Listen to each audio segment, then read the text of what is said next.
It's been 100 years since American women got the vote, almost 50 since they gained access to abortions.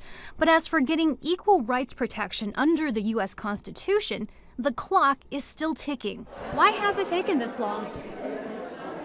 You know, it's a great question. I find it very confusing.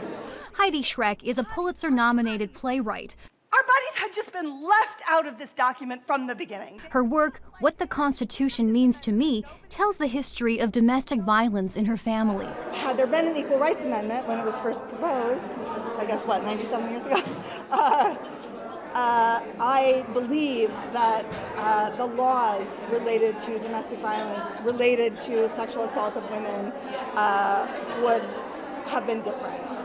I believe that the women in my family would not have needed to suffer the way they had to suffer. The proposed Equal Rights Amendment was drafted in 1923. It took 50 years for its language to clear Congress, but it wasn't ratified by 2/3 of U.S. states, which is required by the Constitution, until the year 2020. In January, Virginia became the critical final state to ratify the Equal Rights Amendment. For the women of Virginia and the women of America, the resolution has finally passed. But there was just one hitch. The deadline for state ratification had come and gone in 1982. And the Trump administration says that makes the proposed amendment void.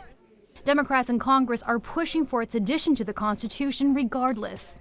Delays and distractions will not slow our progress because there can be no expiration date on equality. This is a clear message to the international community that we embed in our Constitution equal rights for women and that there cannot be discrimination based upon gender. Extending the deadline for the Equal Rights Amendment would also need approval in the Republican-controlled Senate, where it'll likely face opposition. I'm personally not a supporter. Some conservatives fear it could lead to more abortions or even outlaw separate-sex bathrooms.